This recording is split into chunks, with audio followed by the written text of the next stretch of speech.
అందరికీ నమస్కారం. Welcome back to our channel. Friends, మీరు ఏదైనా డిగ్రీ పూర్తి చేసి బ్యాంకుల్లో ఉద్యోగాల కోసం ప్రయత్నిస్తున్నారా? అయితే ఈ ఉద్యోగాలకు తప్పనిసరిగా అప్లికేషన్ పెట్టుకోండి. ఈ ఉద్యోగాలకు మీరు ఎంపికైనట్లయితే నెలకు ప్రారంభంలో అన్ని రకాల అలవెన్స్‌లు కలుపుకొని రూ. 72,061 జీతం ఇస్తారు. అంటే సంవత్సరానికి రూ. 8,64,740 శాలరీ ఇవ్వడం జరుగుతుంది. మరి ఈ ఉద్యోగాలకు అప్లికేషన్ పెట్టుకోవాలి అంటే ఏమైనా అనుభవం ఉండాలి ఏమో అని మీకు డౌట్ వస్తుంది. ఎలాంటి ఎక్స్‌పీరియన్స్ అవసరం లేదు. అలాగే ఈ ఉద్యోగాలకు అప్లై చేయడానికి ఏదైనా డిగ్రీ విద్యార్హతతో పాటు లోకల్ లాంగ్వేజ్ అయినటువంటి తెలుగు భాష చదవడం, రాయడం, మాట్లాడడం వచ్చి ఉండాలి. ఇంతే ఈ ఉద్యోగాలకు అప్లికేషన్ పెట్టుకోవడానికి ఉండవలసినటువంటి ముఖ్యమైన విద్యార్హతలు. పూర్తి వివరాలైతే ఈ వీడియోలో మీకు నేను చెప్తాను. వీడియోను పూర్తిగా చూసి అప్లికేషన్ పెట్టుకోండి. కంప్లీట్ నోటిఫికేషన్‌తో పాటు ఆన్‌లైన్ అప్లికేషన్ కోసం డిస్క్రిప్షన్‌లో ఇచ్చిన లింక్‌పై క్లిక్ చేయండి. ఇలాంటి ఉద్యోగాల సమాచారం మీరు ప్రతిరోజు తెలుసుకోవాలి అంటే మా ఛానల్‌ని సబ్స్క్రైబ్ చేసుకొని పక్కనే వచ్చే బెల్ ఐకాన్‌ని తప్పనిసరిగా యాక్టివేట్ చేసుకోండి.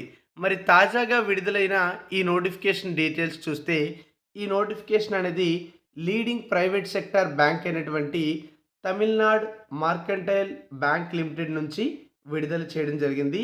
ఇది ఒక ప్రైవేట్ బ్యాంక్ అయినప్పటికీ కూడా మీకు చాలా మంచి శాలరీ వస్తుంది. ఆల్రెడీ స్టార్టింగ్లోనే మీకు నేను చెప్పడం జరిగింది.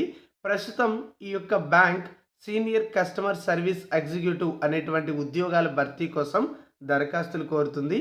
ఈ పోస్టులకు మీరు ఎంపికైతే మన రాష్ట్రంలోనే పోస్టింగ్ పొందే అవకాశం ఉంటుంది. ఎందుకంటే వీటికి సంబంధించిన బ్రాంచెస్ అనేవి మన తెలుగు రాష్ట్రాల్లో ఆంధ్రప్రదేశ్ మరియు తెలంగాణలో బ్రాంచెస్ అయితే ఉన్నాయి. సో మీకు అక్కడ పోస్టింగ్ అయితే ఇస్తారు. మరి ఈ ఉద్యోగాలకు ఎలా అప్లై చేయాలి అంటే ఆన్లైన్లో అప్లికేషన్ పెట్టుకోవాలి. ఆన్లైన్లో అప్లికేషన్ ఎప్పటి నుంచి పెట్టుకోవాలి అంటే ఆల్రెడీ అప్లికేషన్ ప్రాసెస్ కూడా స్టార్ట్ అయింది. ఫిబ్రవరి కాదు, మార్చి 16వ తేదీ వరకు అప్లికేషన్ పెట్టుకోవచ్చు. ఫిబ్రవరి 28 నుంచి అప్లికేషన్ ప్రాసెస్ అనేది ప్రారంభం కావడం జరిగింది. అలాగే పరీక్ష అనేది ఏప్రిల్‌లో కండక్ట్ చేయబోతున్నారు. వీటికి సంబంధించిన రిజల్ట్స్ అనేవి మేలో కండక్ట్ చేయబోతున్నారు. ఇంటర్వ్యూ కూడా కండక్ట్ చేస్తారు. అది కూడా మేలో కండక్ట్ చేస్తారు. ప్రొవిజనల్ అలాట్‌మెంట్ అనేది జూన్ లేదా జూలైలో ఇస్తారు. ఇమ్మీడియేట్‌గా జాయిన్ అవ్వాల్సి ఉంటుంది మీకు ప్రొవిజనల్ అలాట్‌మెంట్ అనేది ఇచ్చిన తర్వాత. కాబట్టి మీరు జూన్ లేదా జూలైలో దాదాపుగా మీకు పోస్టింగ్ వచ్చే అవకాశం అయితే ఉంటుంది. కాబట్టి కొద్ది నెలల్లోనే మీరు బ్యాంకు ఉద్యోగం అయితే చేసుకునే అవకాశం పొందొచ్చు. మొత్తం 124 ఖాళీలు ఉన్నాయి. మనకి రాష్ట్రాల వారీగా ఖాళీలు లిస్ట్ ఇచ్చారు. అలాగే రీజనల్ లాంగ్వేజెస్ కూడా ఇవ్వడం జరిగింది. ఆంధ్రప్రదేశ్లో 21 పోస్టులు ఉంటే తెలంగాణలో 18 పోస్టులు అయితే ఉన్నాయి. ఈ రెండు రాష్ట్రాల్లో ఉండే పోస్టులకి డిగ్రీ విద్యార్హతతో పాటు తెలుగు భాష వచ్చి ఉండాలని చెప్పి నోటిఫికేషన్లో ఇవ్వడం జరిగింది. టోటల్గా 124 వేకెన్సీస్ ఉన్నాయి. ఎటువంటి రిజర్వేషన్స్ అనేవి ఇక్కడ మనకి నోటిఫికేషన్లో ఇవ్వలేదు. అలాగే ఈ ఉద్యోగాలకి అప్లై చేయడానికి ఆల్రెడీ మీకు చెప్పాను, మీకు డిగ్రీ క్వాలిఫికేషన్ అయితే ఉండాలి. ఆ డిగ్రీ అనేది చూసుకుంటే ఆర్ట్స్‌లో గానీ, సైన్స్‌లో గానీ పూర్తి చేసి ఉండాలి. జనవరి 1, 2025 నాటికి ఈ డిగ్రీ పూర్తి చేసి ఉండాలి. కనీసం 60% మార్కులతో ఈ డిగ్రీ అనేది పూర్తి చేసి ఉండాలి. ఏదైనా డిగ్రీ పాస్ అయితే చాలు. అలాగే అప్లికేషన్ పెట్టుకోవడానికి చివరి తేదీ 30 సంవత్సరాల వరకు కూడా ఇవ్వడం జరిగింది.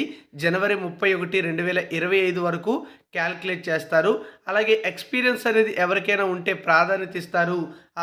అలా అని అప్లికేషన్ పెట్టుకోవడానికి ఎక్స్‌పీరియన్స్ అనేది తప్పనిసరి అంటే తప్పనిసరిగా అవసరం లేదు. ప్రిఫరెన్స్ ఇస్తామని చెప్పారు. బట్ నాట్ ఎసెన్షియల్ అని కూడా ఇవ్వడం జరిగింది. కాబట్టి ఎక్స్‌పీరియన్స్ లేకపోయినా ఈ జాబ్స్‌కి అప్లికేషన్ పెట్టుకోవచ్చు. ఎగ్జామినేషన్ అనేది ఐబీపీఎస్ స్టాండర్డ్స్ ప్రకారం కండక్ట్ చేస్తారు. ఇంగ్లీష్‌లోనే ఎగ్జామ్ అనేది కండక్ట్ చేయడం జరుగుతుంది. ఎవరైతే క్యాండిడేట్స్ ఉంటారో వాళ్ళు ఈ ఉద్యోగాలకి తప్పనిసరిగా అప్లికేషన్ పెట్టుకొని ఎగ్జామ్ రాస్తే వాళ్ళకు వచ్చినటువంటి మార్కుల ఆధారంగా షార్ట్ లిస్ట్ చేసి పర్సనల్ ఇంటర్వ్యూ కూడా కండక్ట్ చేస్తారు. ఫేజ్ 1లో ఆన్లైన్ ఎగ్జామినేషన్ ఉంటుంది. దీంట్లో 150 ప్రశ్నలు, 150 మార్కులకి ఇస్తారు. 120 నిమిషాల సమయం ఉంటుంది. ఇంగ్లీష్ లాంగ్వేజ్లో మాత్రమే మనకి ఎగ్జామినేషన్ కండక్ట్ చేస్తారు. Banking awareness, general language, reasoning మరియు క్వాంటిటేటివ్ ఆప్టిట్యూడ్, క్వాంటిటేటివ్ ఎబిలిటీ మరియు జనరల్ బ్యాంకింగ్ నుంచి ప్రశ్నలు అయితే ఇస్తారు. బ్యాంకింగ్ ఉద్యోగాలకు ప్రిపేర్ అవుతున్న వారికి ఈ సిలబస్ అనేది ఆల్రెడీ పరిచయం ఉంటుంది కాబట్టి ఈజీగా పరీక్ష అయితే రాయొచ్చు. ప్రతి ప్రశ్నకి కూడా ఒక మార్కు ఉంటుంది. ప్రతి తప్పు సమాధానానికి 1/4 వంతు మైనస్ మార్కులు అయితే ఉంటాయి. తర్వాత పర్సనల్ ఇంటర్వ్యూ కూడా కండక్ట్ చేస్తారు. దీన్ని కూడా ఇంగ్లీష్ లాంగ్వేజ్లోనే కండక్ట్ చేయడం జరుగుతుంది. ఎగ్జామినేషన్ సెంటర్స్ విషయానికి వస్తే దేశంలో ప్రధాన పట్టణాల్లో పరీక్షా కేంద్రాలు అయితే ఉంటాయి. మన తెలుగు రాష్ట్రాల్లో విజయవాడ, గుంటూరు, విశాఖపట్నం మరియు హైదరాబాద్ లొకేషన్లో పరీక్షా కేంద్రాలు అనేవి ఏర్పాటు చేయడం జరుగుతుంది. అప్లికేషన్ ఫీజు విషయానికి వస్తే ₹1000 ఫీజు అనేది పే చేయాల్సి ఉంటుందని చెప్పి నోటిఫికేషన్లో తెలియజేయడం అయితే జరిగింది. సో ఈ ఉద్యోగాలకు మీరు అప్లై చేయడానికి అవసరమైన లింక్ డిస్క్రిప్షన్లో ఉంటుంది. క్లిక్ చేసి ముందుగా అప్లికేషన్ రిజిస్ట్రేషన్ కంప్లీట్ చేసి తర్వాత ఫీజు పేమెంట్ చేసి డాక్యుమెంట్స్ అనేవి స్కాన్ చేసి అప్లోడ్ చేయాల్సి ఉంటుంది. వాటికి సంబంధించినటువంటి వివరాలన్నీ కూడా నోటిఫికేషన్లో ఇచ్చారు కాబట్టి పూర్తిగా చదవండి. చదివిన తర్వాత అర్హత, ఆసక్తి ఉంటే అప్లికేషన్ పెట్టుకోండి. ఇలాంటి వివిధ రకాల ఉద్యోగాల సమాచారం కోసం మా ఛానల్ని ఫాలో అవ్వండి. దానికోసం మీరు చేయాల్సిందల్లా సబ్స్క్రైబ్ చేసుకుని పక్కనే వచ్చే బెల్ ఐకాన్ని యాక్టివేట్ చేసుకోవడమే. Thank you for watching.